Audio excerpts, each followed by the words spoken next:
बीजापुर में जो इस वक्त एक बड़ी मुठभेड़ चल रही है, मंगलवार से मुठभेड़ शुरू हुई और मंगलवार के बाद बुधवार, गुरुवार और आज जो है आज गुरुवार है, शायद आज तक शुक्रवार है, आज शुक्रवार तक ये मुठभेड़ जारी है। दरअसल ये मुठभेड़ ऐसे लगातार नहीं हो रही है।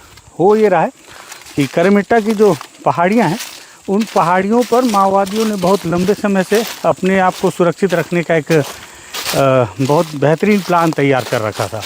और ये हम दरअसल फोर्स लगातार उधर जाने से रोक रही है, तो हम बहुत किसी तरह जद्दोजहद से फोर्स के आँखों से छुपते हुए, कैंपों से छुपते हुए जंगल के रास्ते जा रहे हैं। और हम ये जो पहाड़ियाँ दिख रही हैं, ऐसे वीडियो में आपको समझ में कम आ रही होंगी, लेकिन ये पहाड़ी है, हम चढ़ते हुए जा रहे हैं और इसके उस तरफ से हमको लगातार गोलियों की आवाज़ आ रही थी। अभी भी हम उसी तरफ बढ़ रहे हैं और गोलियों की आवाज़ हर थोड़ी देर में आ रही है। ये बताया जा रहा है कि हिड़मा, दामोदर और अन्य बड़े जो माओवादी नेता हैं, उनकी उपस्थिति उस पहाड़ी में है। बहुत ऊंची पहाड़ी है और 10,000 के लगभग फोर्स ने उन्हें वहाँ पर घेर रखा है। जाने के लिए कोई रास्ता नहीं है और फोर्स लगातार 40 की संख्या में जवान उस इलाके में डिहाइड्रेट हो चुके हैं, जिन्हें तेलंगाना के इलाके में लाकर एडमिट किया जा रहा है। और हम जैसे जैसे करीब पहुंच रहे थे, हमें गोलियों की आवाज़ लगातार आ रही थी।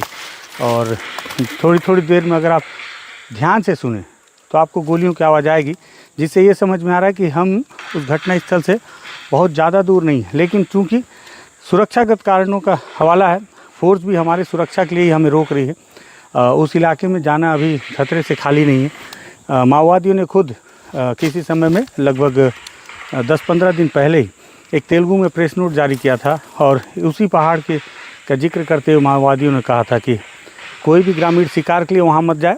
अगर ग्रामीण शिकार के लिए वहाँ जाते हैं तो उस इलाके में उन्होंने बड़ी मात्रा में आईडी बम लगा रखा है।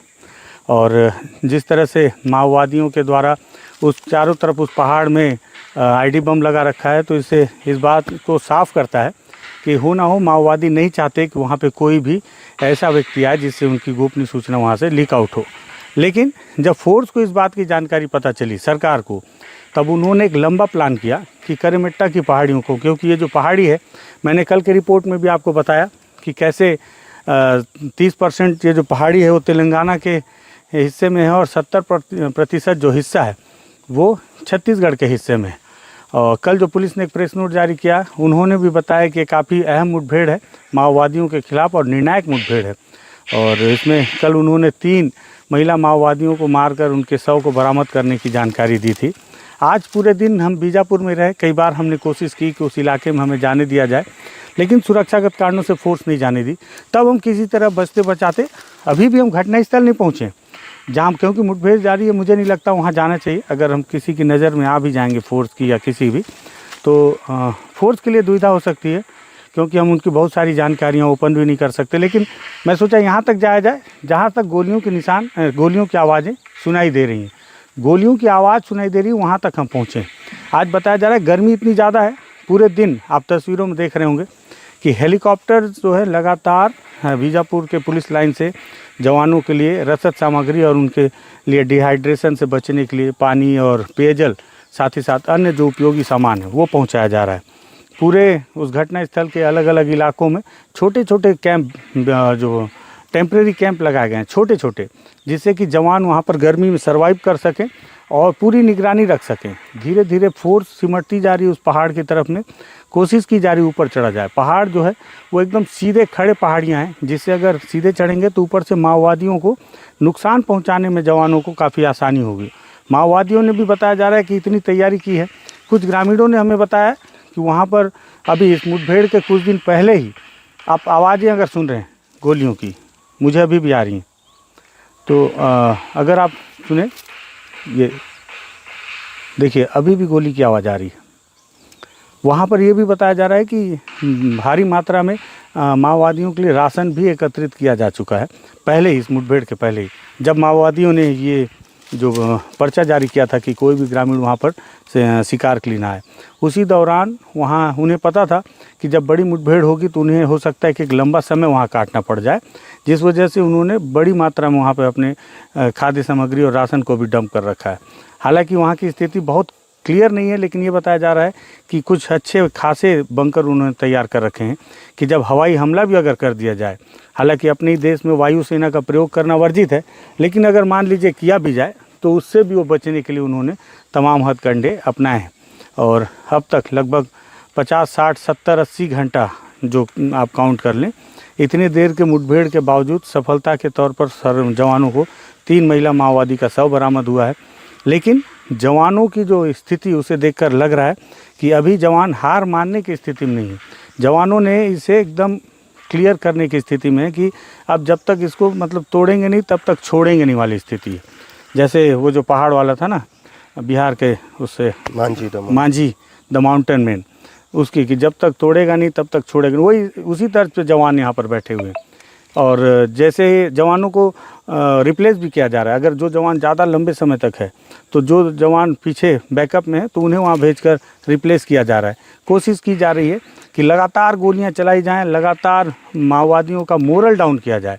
गोली चलाने के पीछे ये भी एक बड़ी मंशा है, क्योंकि अगर कोई माओवादी मारा नहीं जा रहा तो इसका मतलब है कि उन्हें भयभीत करने के लिए। और शायद यही वजह भी है कि आज एक बार फिर से रुपेश का एक प्रेस नोट आया है जिसमें उन्होंने इस मुठभेड़ को लेकर जिक्र करते हुए कहा है कि सरकार को एक बार शांति वार्ता पर फिर से ध्यान देना चाहिए। क्या लिखा है प्रेस नोट में, ये भी मैं आपको बता देता हूँ माओवादियों ने। और लगातार माओवादियों की तरफ से प्रेस नोट आ रहे हैं, मेरे फ़ोन पे आए थे, मुझे लगा कि इस पर भी आपको बताता चलूँ कि प्रेस नोट में क्या लिखा है माओवादी ने। रुपेश ने लिखा है कि सभी लोग चाहते हैं समस्या का समाधान शांति वार्ता के जरिए हो। शांति वार्ता के लिए माओवादियों की पार्टी हमेशा तैयार है। उनकी पार्टी के केंद्रीय कमेटी ने भी शांति वार्ता को लेकर पत्र जारी किए।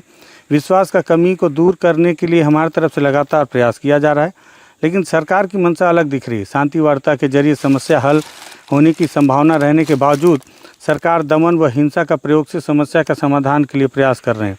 इसी का नतीजा है कि बीजापुर तेलंगाना सीमा पर एक बड़ा सैन्य अभियान को लॉन्च किया गया है। इस अभियान को तुरंत रोकना चाहिए, बलों को वापस लेना चाहिए। हम सरकार से अनुरोध कर रहे हैं कि वार्ता के जरिए समस्या का समाधान का रास्ता अपनाएं, अनुकूल माहौल बनाएं। इस रास्ते से सकारात्मक नतीजा निकलेंगे।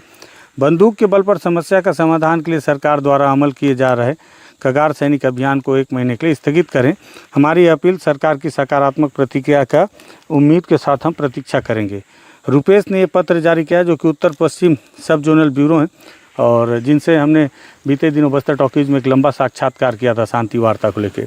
और मुझे लगता है सरकार की भी यही नीति है सुरक्षा बलों की कि जिस तरह से जो माओवादियों पर अगर ये भयभीत करने वाला दबाव बनाया जाएगा तो उनके द्वारा लगातार शांति वार्ता की तरफ पहल की जाएगी। हालांकि सरकार की तरफ हमारे इस साक्षात्कार के बाद सरकार की ओर से कोई भी प्रतिक्रिया सामने नहीं आई है, लेकिन एक बड़ा ऑपरेशन ज़रूर लॉन्च कर दिया गया है।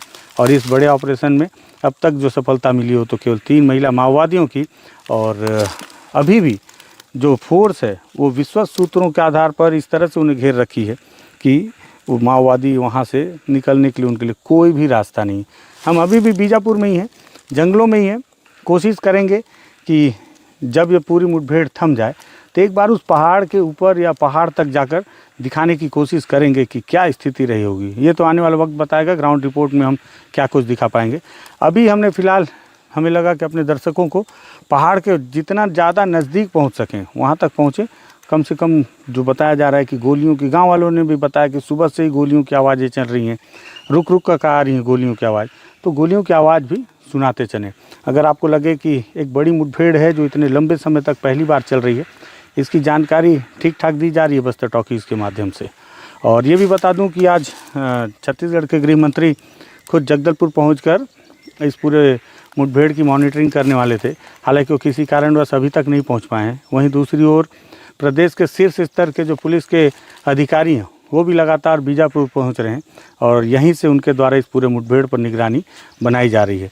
आप समझ सकते हैं कि इस मुठभेड़ पर किस तरह से निगाह है और किस तरह से फोकस है, क्योंकि सरकार को ऐसा लगता है कि इस मुठभेड़ में अगर हिड़मा और दामोदर फंस गए हैं और अगर ये मारे जाते हैं तो सरकार और फोर्स के मुताबिक ये माओवादियों के रीढ़ की हड्डी को तोड़ देने के लिए बहुत बड़ा प्रहार होगा। क्योंकि हिड़मा के नाम से जो माओवादी संगठन के जो बटालियन है वो उनकी ताकत हिड़मा के नाम पर बंधी रहे।